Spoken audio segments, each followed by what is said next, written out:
The international sporting world is all distraught about a major injury from a few days ago, and I'm not talking about Neymar, I'm talking about Mark Cavendish at the Tour de France. Yes, I'm back to talk about the Tour de France. I wasn't planning to do it this year because bike racing is kind of silly. After there's a victory, you got to wait for the drug test. Maybe the next day or 2 or 3 days later, they'll invalidate it. Maybe it'll be years later. You don't know who really won. But it's such a compelling and exciting event that I can't help it, and I'm here. We're 4 stages in. So stage 1 in England took place on Saturday, and coming toward the finish, Mark Cavendish, like he always tries to do, very aggressive. He's riding at 40 miles an hour, and he headbutts a guy. He causes himself and the other guy to crash. He's damn lucky that the whole peloton didn't crash behind him.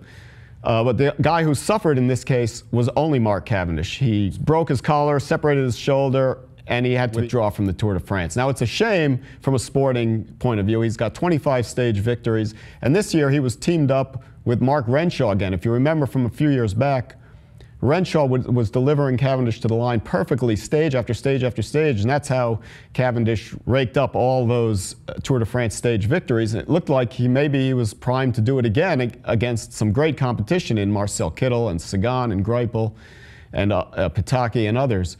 But with that crash, now Cavendish is out, and that takes a little bit of drama away from all the stage finishes. Now, there's no controversy in this one.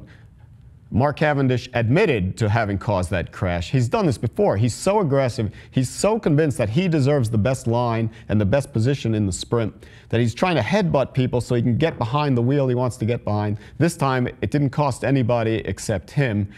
Now, he realizes this. He wrote a note apologizing and putting it in perspective. He's saying he knows a buddy.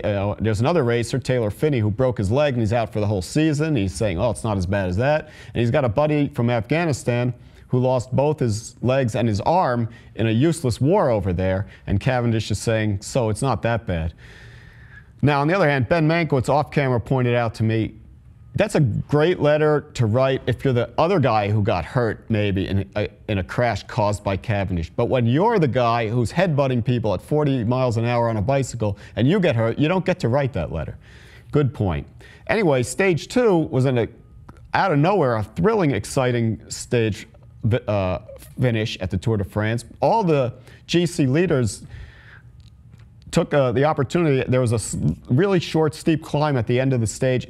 And all of a sudden, in the middle of England, on day 2 of a 3-week race, all the stage leaders, the GC contenders, were battling to win this stage, this relatively flat stage. It was very exciting. Vincenzo Nibali, one of the contenders, edged everyone out for a 2-second lead. Now, maybe maybe 2 seconds will matter in the strategizing in the mountain stages and in the final time trial the day before Paris. Or maybe all these guys spent way too much energy on day 2 and it's pointless. Finally, 4 stages have been contested. Cavendish got knocked out of the first one. Marcel Kittel won that one, and he won stage 3 and stage 4. So Marcel Kittel, 3 out of the 4 sprint finishes, he's already won. It's a great start for this young German rider. Each one has been excited. In today's stage 4, Kittel was right there at the line with Sagan and a couple other guys. The biggest disappointment in the Tour so far is Andre Greipel. His team is not delivering him at all toward the finish line. So he's got nothing. He's not even contending in these sprint finishes.